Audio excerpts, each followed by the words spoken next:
আসসালামু আলাইকুম প্রিয় দশম শ্রেণীর শিক্ষার্থীরা, এটা হলো তোমাদের দশম শ্রেণীর টেস্ট পরীক্ষা অথবা নির্বাচনী পরীক্ষার ভূগোল ও পরিবেশ প্রশ্ন। তো প্রথমে তোমাদেরকে এমসিকিউগুলো দেখাবো, তারপরে তোমাদেরকে দেখাবো সৃজনশীল। ঠিক আছে, তো চলো প্রথমে আমরা এমসিকিউগুলো দেখি।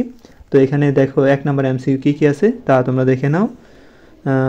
এখানে এই পৃষ্ঠায় তোমাদের সম্ভবত 14টা এমসিকিউ আছে।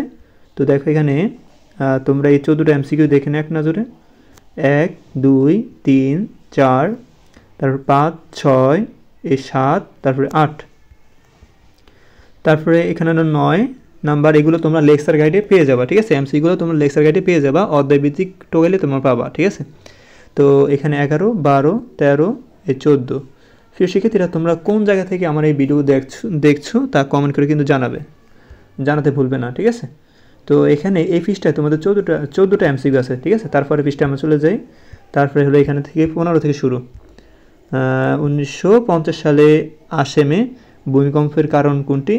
তারপরে 16 নম্বর, 17 18, তারপরে 19 20, তারপরে এখানে একটা মানচিত্র আছে, তারপরে 21, এখানে আছে 22, তারপরে 23, 24 25 26, 27 28 29 30।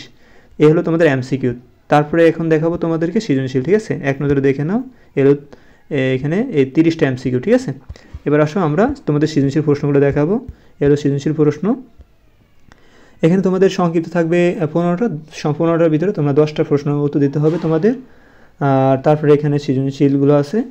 এখানে তোমরা সৃজনশীল 5টা প্রশ্ন উত্তর দিতে হবে। তো এখানে তোমাদের 8টা সৃজনশীল থাকবে। তো 1 নম্বর আছে রহিম মিয়া দরিদ্র কৃষক, এটা পাবা তোমাদের সৃজনশীলে গেলেই পাবা, অধ্যায়ভিত্তিক। তারপরে এখানে 2 নম্বরে সৃজনশীল, তারপর 3 নম্বর। এখানে এই পৃষ্ঠায় তোমাদের 3টা সৃজনশীল আছে। ঠিক আছে, তারপরে পৃষ্ঠা আমরা যাইতেছি। তারপরে পৃষ্ঠা আছে 5টা সৃজনশীল। ঠিক আছে, এখান থেকে 4 থেকে শুরু, তারপরে 5 6 এই 7, তারপরে হলো তোমাদের এই 8 নম্বর। এই মোট হলো 8টা সৃজনশীল। এই 8টা সৃজনশীল ভিতরে তুমি 5টা সৃজনশীলের উত্তর দিতে হবে তোমার। আর এই 5টা সৃজনশীল উত্তর দিতে পারলে তুমি 50 মার্ক পাবা। এখানে 50 আর ওইখানে হলো 20, তো হলো কত 70, আর এমসিকিউ 30, মোটে 100 মার্ক। 100 মার্ক ক্লিয়ার করে দিলাম ইনশাআল্লাহ। তো শিক্ষার্থীরা পড়তে থাকো এবং সামনে এসএসসি পরীক্ষা এমনভাবে পড়বা যাতে সামনে এসএসসি পরীক্ষা যেন আরও ভালো হয়। ঠিক আছে, এখান থেকে তোমরা অনেক কিছুই কমন পাবো সামনে এসএসসি পরীক্ষাতে। তো এগুলো ভালো করে পড়বা।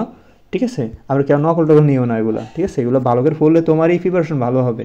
ওকে, তো তো আর নয়, তোমরা আর পরবর্তী বিষয়ে কোন বিষয়ে ভিডিও চাচ্ছ তা কমেন্ট করে কিন্তু জানাবে। ওকে, ধন্যবাদ, আসসালামু আলাইকুম।